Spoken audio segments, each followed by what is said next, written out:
fast, where truth moves faster than a Holstein calf. No waiting on some pretty page. We're charting new ground in the digital age. From genomic codes to row-wide facts, we cut through the noise, no holding back. Not your daddy's dairy news tonight. We're sparking debates with every insight. The ring's not where the real fight's at. It's in the data, in the channel chat. From pasture to processor to your morning cup, we're raising the stakes. Try and get ahead of herd. Yeah! Where the future's more than just a word. Ahead of herd. Come on! The bullvine's calling, let your voice be heard. Welcome back to the Bullvine Podcast, where we cut through dairy industry noise to get you the insights that actually matter for your operation. Yep. We are focused purely on the numbers, the data, and, the reality that hits your bottom line. Absolutely. We've synthesized a massive stack of source material this week, articles, research papers, and proprietary notes, all pointing to one unavoidable conclusion. And today, we are diving deep into that conclusion. The complete redefinition of dairy breeding strategy. We're breaking down the economics behind optimizing beef on dairy genetics, an analysis we've titled The $500,000 Swing. That figure, $500,000, is not clickbait. Not all. It's the difference between two balance sheets for a standard 500-cow dairy. When you look at the source material we've aggregated, the economics are so unambiguous that this stops being a claim and starts being, a mathematical imperative. You're right. You simply cannot afford not to engage with this strategy.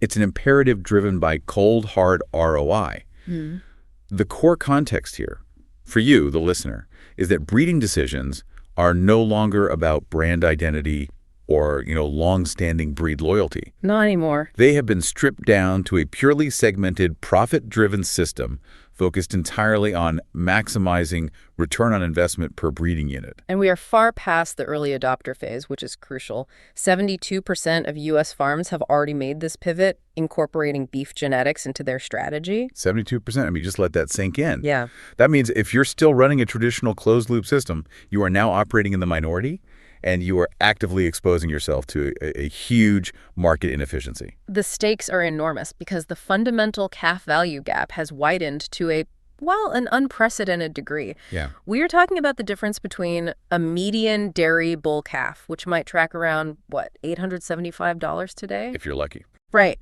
And a high-quality, preconditioned beef cross calf selling for $1,450, sometimes even up to $1,700 on a reliable contract. That's a premium that falls right into the $500 to $700 range. Per calf. Per calf.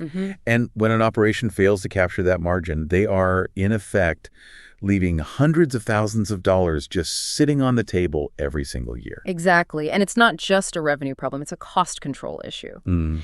Because of this widespread pivot, the replacement heifer market is now historically tight. We're seeing Springer prices routinely hit $4,000 or more. 4,000, wow. So the operations that aren't aggressively managing their replacement rate through this segmentation are now vulnerable to, massive capital expense risks. This brings us to the provocative point we teased. If 72% of the industry has shifted to beef on dairy, where are the replacements coming from? Right, who's making them? They're being supplied primarily by the remaining 28% of farms still engaged in traditional dairy breeding. This analysis suggests that those 28% are effectively subsidizing the high replacement heifer market for everyone else. They are. They're generating the supply of dairy heifers that keeps the market balanced enough for the 72% to buy their few necessary replacements. And at the same time, while simultaneously sacrificing that $500 to $700 premium on every single dairy bull calf they produce, it's a mathematically punishing position to be in. It's brutal. We're going to dig into the hard math that justifies the $340,000 to $500,000 swing for a 500-cow operation in meticulous detail. We are? But first, we have to grasp the magnitude of the philosophical and technological shift that made this economic strategy not just viable, but mandatory. For generations, the identity of a dairy farmer was intrinsically tied to the breed they milked. Oh, absolutely. You were a Holstein producer focused on maximum volume or a Jersey producer focused on component density and feed efficiency. That breed identity dictated your entire breeding plan. And that loyalty was powerful. It shaped conversations at industry gatherings, shows, and sales for decades. The traditional necessity was simple. You had to breed almost every cow to a dairy sire to generate enough female offspring to maintain your herd size. It was a closed loop. A closed loop driven by required replacement volume. But the core philosophical shift we've seen since, I don't know, the late 2010s is this. The question has moved entirely away from which breed is superior. Right. The only meaningful question remaining is what combination of genetics, whether purebred, crossbred, or beef dairy, cross-maximizes my operational return on investment. I find that shift so significant because it treats genetics not as a matter of tradition, but as a strategic capital allocation decision. It's a business decision. It is. We looked at the sources and found a fantastic anecdote. That Wisconsin producer who increased his total breeding budget to nearly $38,000 in 2024. Yeah. Which was 6 times what his father budgeted just 5 years earlier. 6 times the investment, but they are treating it like an investment, not an expense. Exactly. This isn't just buying more semen. This is a complete systemic overhaul. That $38,000 budget breaks down into incredibly precise strategic spending. Okay, give us the breakdown because 38 grand is a huge investment. You need to justify that efficiency. Absolutely. So the budget allocation was highly segmented. They spent roughly $7,000 to $8,000 on high merit sex dairy semen for their elite replacements. The best of the best. The best of the best. Then about $2,500 to $3,200 on high-quality beef on dairy semen targeted for premium calf contracts.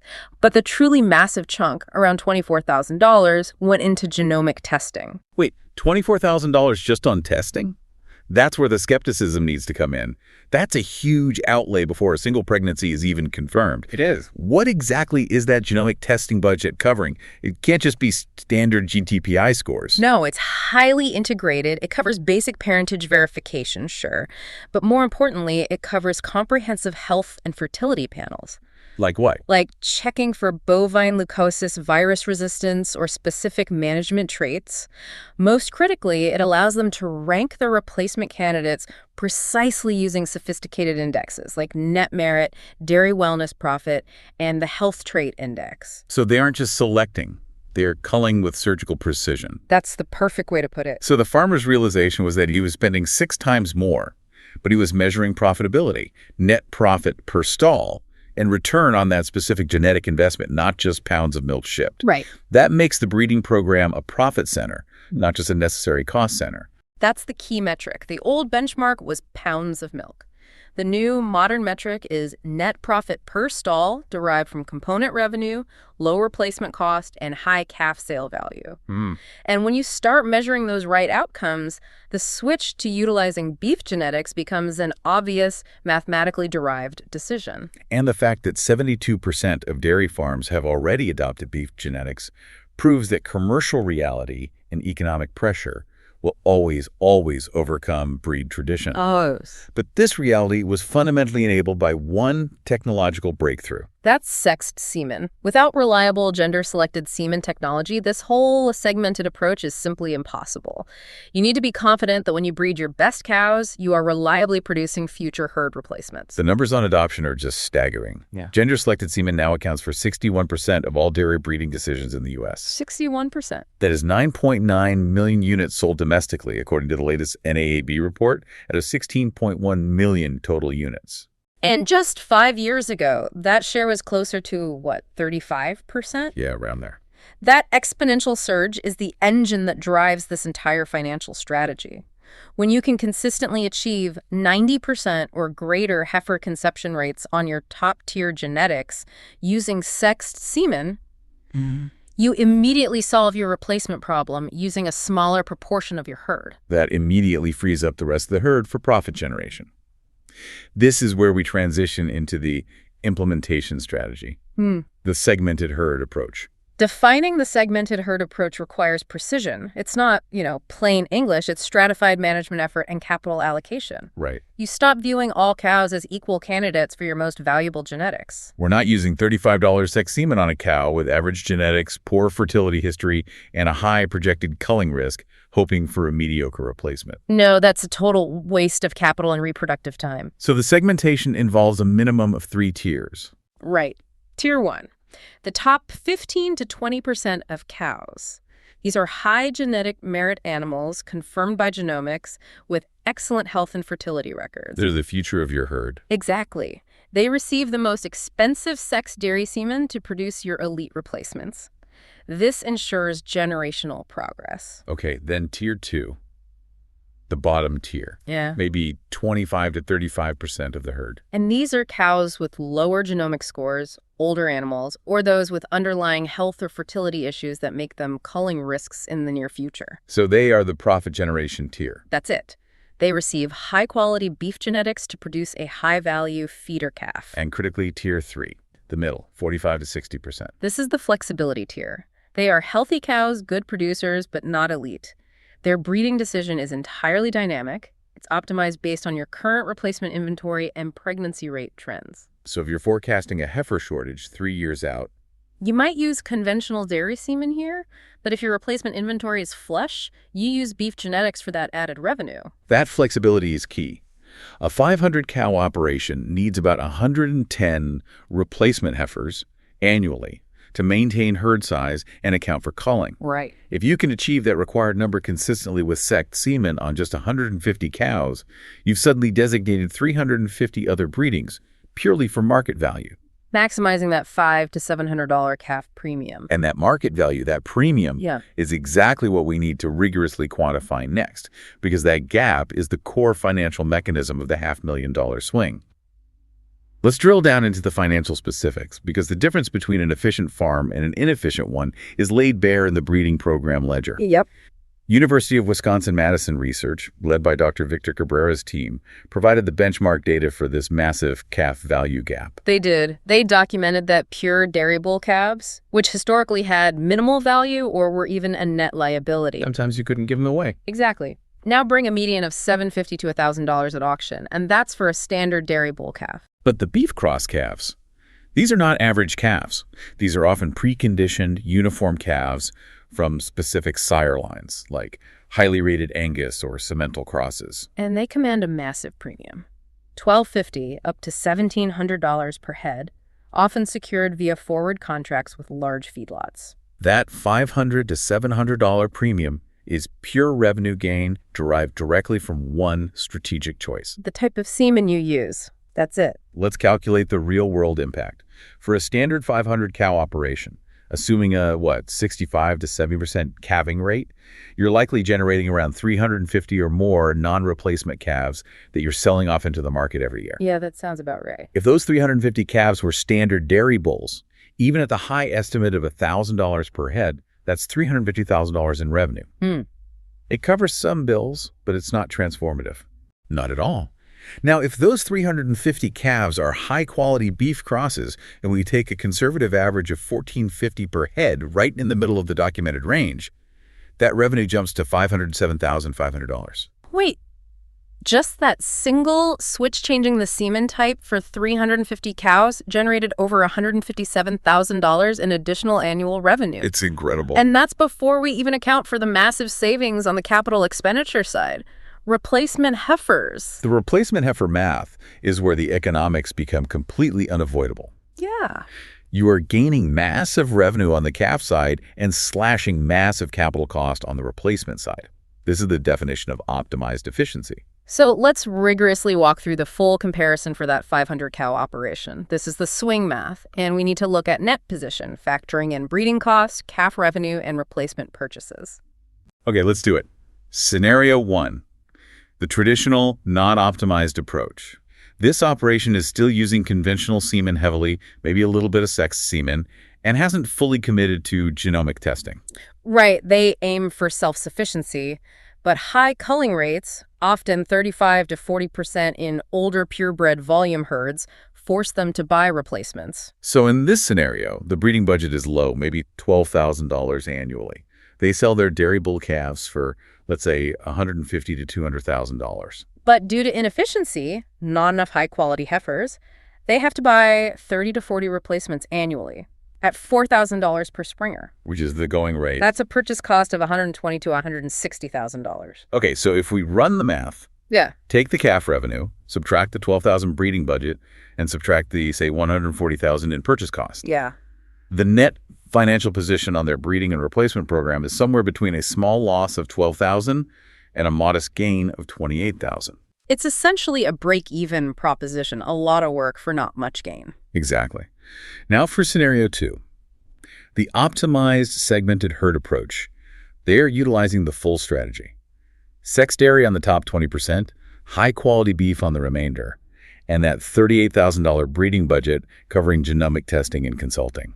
So the breeding budget jumps to $38,000, yes, but the payoff is immediate.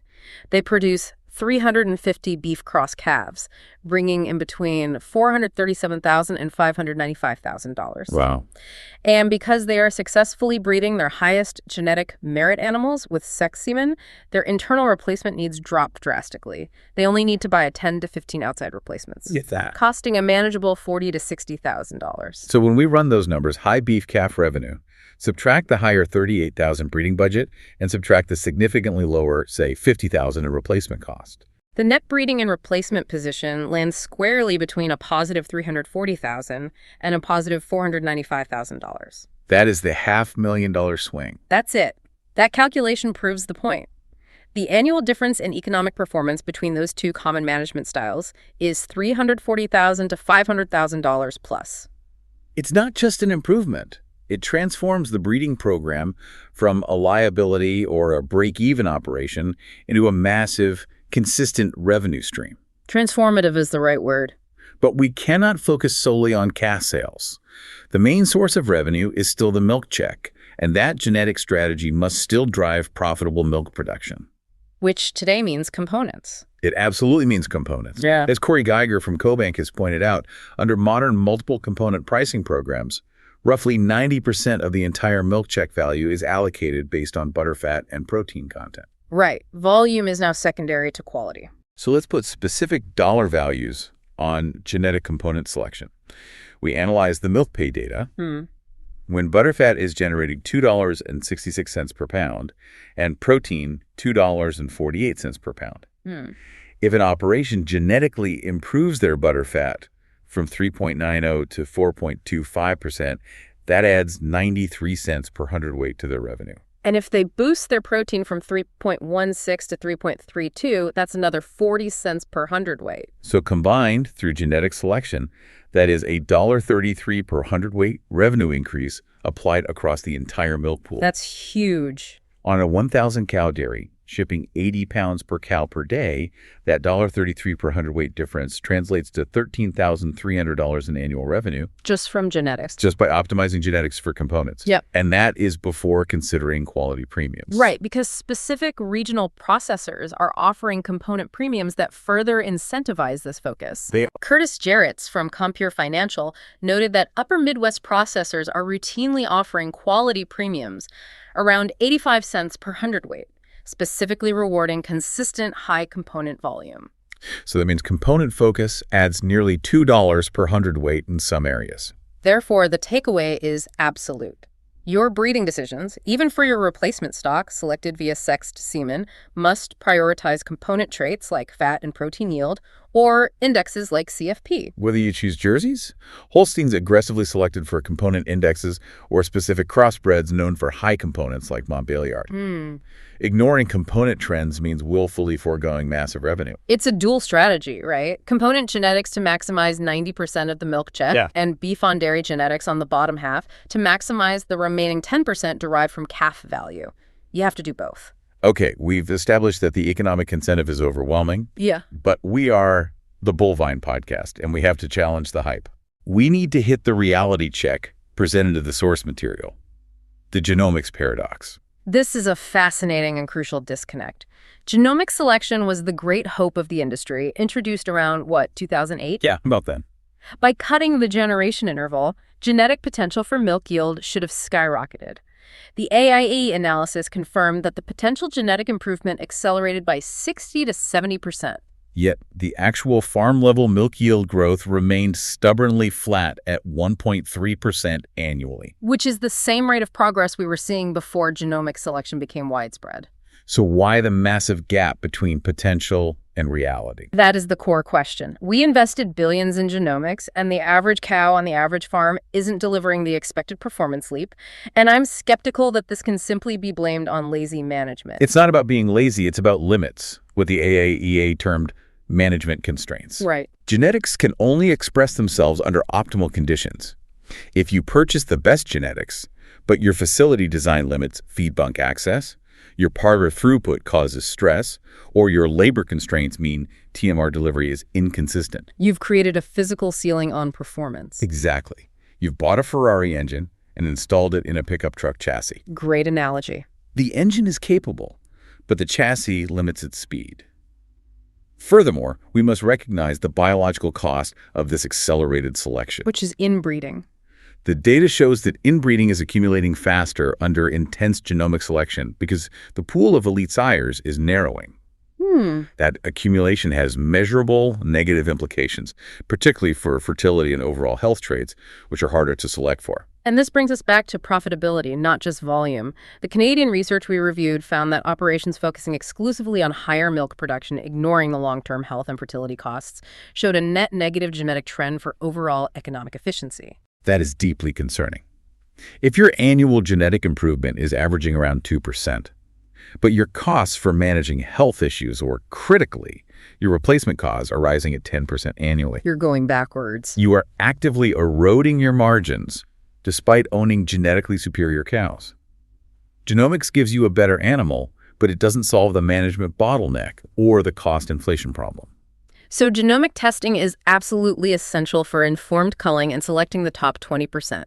But the farmer needs to rigorously audit that $24,000 testing budget against their current operational limitations. Right. If labor is your limiting factor, $24,000 might be better spent on retention bonuses than on maximizing an unreachable genetic score. Let's pivot to the institutional response to this economic shift. The quiet crisis at the breed associations. Yeah. If identity is out and value is in, what happens to the keepers of the pedigree? The numbers are unambiguous. Yeah. Holstein registrations, the core product of the largest association, decreased 8% in 2023. Just in 1 year. And look back at that $38,000 commercial breeding budget. The fees paid to the breed association represent less than 1%, sometimes only $200 to $400 of the total spend. So when your primary value proposition is selling a paper pedigree, and the commercial market is solely focused on selling genetic value and utility, the traditional model is facing an existential crisis of relevance. Right. The farmer is saying, I care about the economic traits, not the bloodlines. But we have to look at their efforts to adapt. We cited the counter-argument offered by Holstein USA CEO Lindsay Worden. We did. She acknowledged the decrease in full registrations, which is logical, right? Fewer dairy heifers are being born due to the beef-on-dairy pivot. But she points to growth in basic identification programs. Official identifications, which are just basic ear tags, sire and dam data, and lifetime tracking, were up 16% in 2024. And the cheaper basic ID program grew 10%. So her argument is that they are pivoting from being pedigree registrars to being data and service integrators. If they can streamline systems to offer efficient, automated tracking services for massive commercial herds, some milking 10,000 cows, they still provide a foundational piece of the genetic program, even if the farmer doesn't pay for the full registration paper. But Jake, does a 16% rise in basic ear tags justify the existence of these massive organizations if the core registration revenue is collapsing? That's the billion-dollar question. The question remains whether they can evolve fast enough from selling breed identity to selling genetic data utility before commercial providers completely take over the data tracking role. And right now, the utility is being found in vigor and component traits driven by structured crossbreeding programs. Exactly. This isn't just about throwing random semen at a cow and hoping for hybrid vigor. We're talking about systematic, documented approaches, like the Procross system. A three-way rotation using Holstein, Viking Red, and Montbéliard genetics. And the data backing this up is irrefutable. The long-term University of Minnesota study, headed by researchers like Hazel, Hines, and Hansen, tracked 3,550 cows and demonstrated significant economic advantages for the crossbreds over pure Holsteins. They did. Specifically, the crossbreds were more fertile, had fewer services per conception, and returned to peak production faster after calving. But let's focus on the bottom line. The crossbreds had a 13% higher daily profit. 13%. And the replacement rate data is astonishing. The crossbreds required a replacement rate of 30.1%, while the pure Holsteins tracked at 39.3%. That's a nearly 10-point difference in culling rate. Which means the crossbred operation is retaining animals for an entire additional year on average. Think about that capital efficiency. On a 500-cow dairy, that 9-point difference translates to 45 fewer replacement heifers you need to raise or purchase annually. That is a massive, tangible control on capital expense that compounds over time. And we are seeing this implemented at massive scale. The Dornacker Prairies, a 360-cow dairy in Wisconsin, is leveraging pro-cross genetics alongside robotic milking systems. And they are hitting exceptional component levels. 4.6% fat, 3.6% protein, and simultaneously rearing and selling high-value dairy cross beef calves. They are the living embodiment of the dual strategy. They are. And globally, it's the default. In large California dairies, 81% reported using beef semen. Nationally, nearly 4 million crossbred calves were born in 2024, with projections aiming for 6 million by 2026. It's the new commercial default, driven by the math. But we must be fair to the focused purebred programs. The goal isn't necessarily crossbreeding. The goal is profitability. Right. Highly focused purebred operations are also thriving, particularly those selling into high-component premium markets. Take Jersey producers, for example. In 2024, they achieved record production, 20,719 pounds of milk with 5.08% fat and 3.77% protein. Those component numbers are phenomenal and translate directly into premium milk checks. So for those operations, the key is aggressive selection for productive life, fertility, and health trait indexes within the purebred population, combined with rigorous culling based on genomic testing. The success isn't about the breed. It's about the pragmatic, economic alignment of the genetic program with management capacity and market demand. We've established that the swing is real and the strategy is profitable today, but we have to address the long-term consequence of this widespread pivot. The replacement heifer time bomb. This is the critical, sobering data that every listener must internalize. Because 72% of breedings are now diverted to beef, replacement heifer inventories are plummeting to historic lows. We've already mentioned the Springer prices hitting $4,000, sometimes topping $4,500 in specific markets. Like the upper Midwest and California. And the CoBank data is incredibly sobering on the timeline. Inventories are not projected to rebound until 2027 at the earliest. We are locked into a severe multi-year shortage. They modeled the combined deficit for 2025 and 2026, projecting nearly 800,000 fewer dairy replacements than the industry needs to maintain its current herd size and culling rate. 800,000. And specifically, the deficit in 2026 is projected to be 440,000 head compared to 2025 inventory levels. That deficit means intense competition for any available heifer, driving prices further up and making the strategic decision to raise your own high-quality replacements more valuable than ever before. Yeah, Mike Hutchins from the University of Illinois wasn't exaggerating when he said farmers are already hoarding older, otherwise cullable cows just to maintain herd size flexibility. Yeah. And this shortage is where the unforgiving biology of cattle dictates your capital expenditure. 30-month biology. From breeding to first lactation, it means your aggressive beef-on-dairy breeding decision today locks in your replacement economics for 2028 and 2029. So if you overcommit to beef now, you will be paying top dollar for replacements 3 years from now. No way around it. This is why Dr. Cabrera's research is so crucial, emphasizing the need for reproductive flexibility. For operations to maintain the option to shift genetics and avoid future shortages, they need consistently high pregnancy rates. Ideally 28 to 30%. If you fall below that, every breeding becomes a critical, non-negotiable step toward heifer generation. You lose all flexibility. So what are the mitigation strategies being deployed now? First and foremost, extending productive life. Keeping those genetically superior, healthy cows for 4 or 5 lactations reduces replacement needs by 20 to 30% immediately. It makes your existing inventory last longer. Second is hyper-precision breeding, using genomic testing to identify the absolute top 15 to 20% and committing your most expensive sex semen only to those animals. You are optimizing efficiency, not volume, on the replacement side. And third, Accelerating development efficiency. Farmers are pushing to achieve first calving at 22 or 23 months rather than the traditional 24 to 26. Shaving 2 or 3 months off that non-productive period significantly cuts down the cost of rearing the replacement and delivers a return sooner. And we're also seeing a massive increase in custom heifer raising partnerships, offloading that immense management and a feed burden to specialists. But let's switch to the other major risk, beef market volatility. The $500,000 strategy hinges entirely on that $500 to $700 premium holding up. And beef is notoriously volatile. It is. And the source material gave us a clear warning sign. Yeah. The sharp market correction we saw in October 2025. Right. Crossbred calf values dropped 11.5% in just 12 days. That volatility showed how quickly the premium can erode. So if you were banking on a $1,600 calf and it suddenly sells for $1,400, your margin disappears fast. This volatility necessitates a robust risk management strategy, and thankfully the industry is adapting quickly. As of July 1st, 2025, the USDA introduced the Livestock Risk Protection Program's unborn calves coverage. And that's specifically applicable to beef on dairy crosses. It is. This tool is a game changer because it's a federally subsidized insurance program.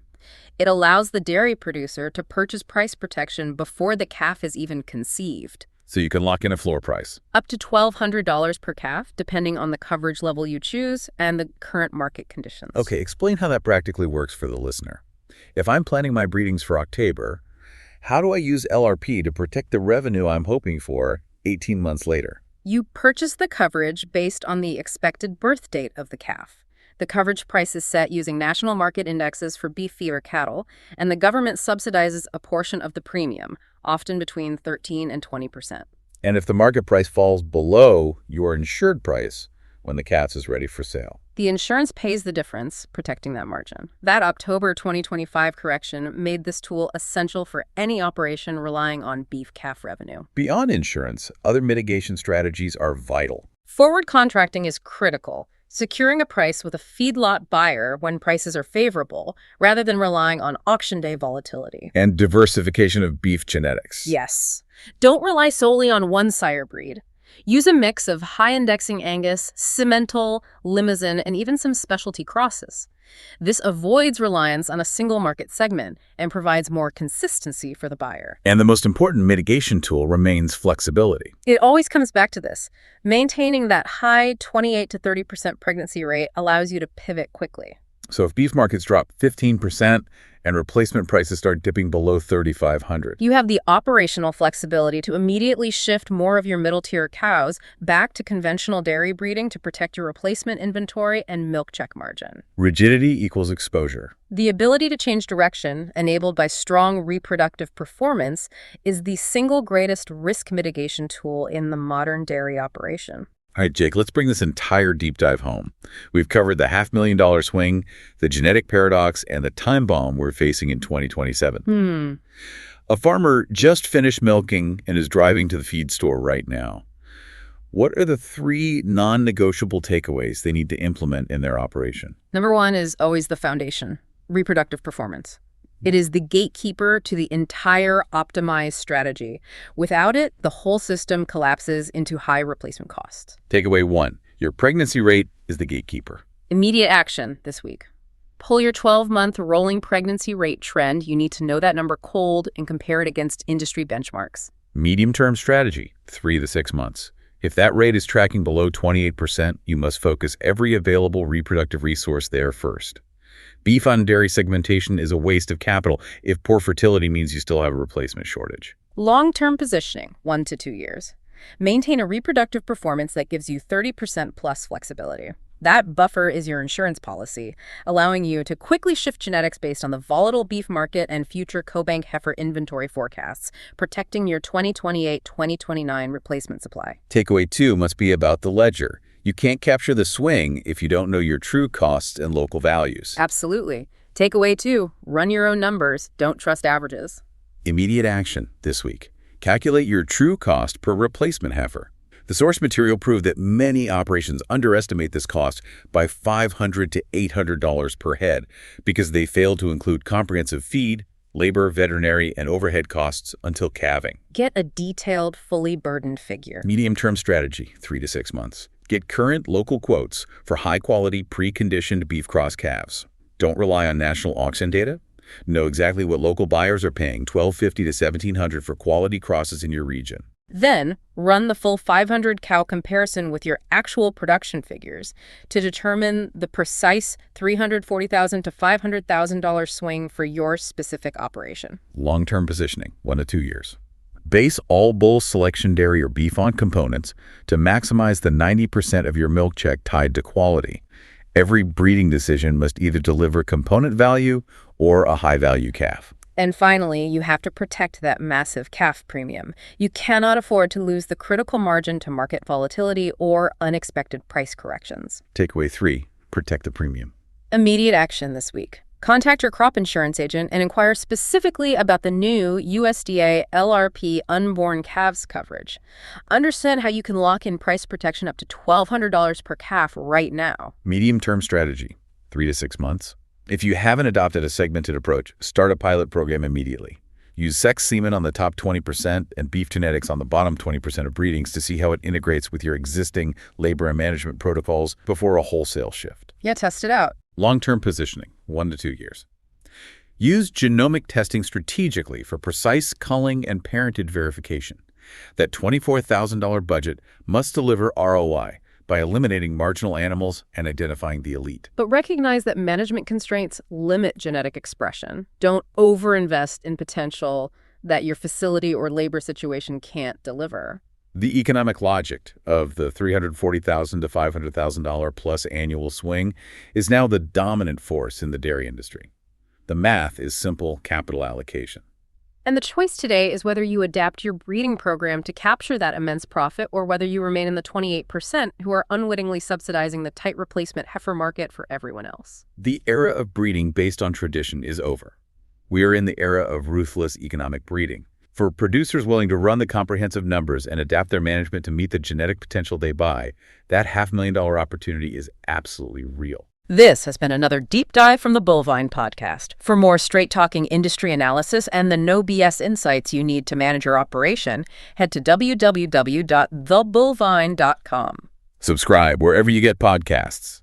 We're out with new episodes every day, and upcoming topics will be drilling deeper into the actual feed and forage outlook for the coming season and crucial strategies for managing that persistent heifer shortage we know is going to run right through 2027. We'll see you next time.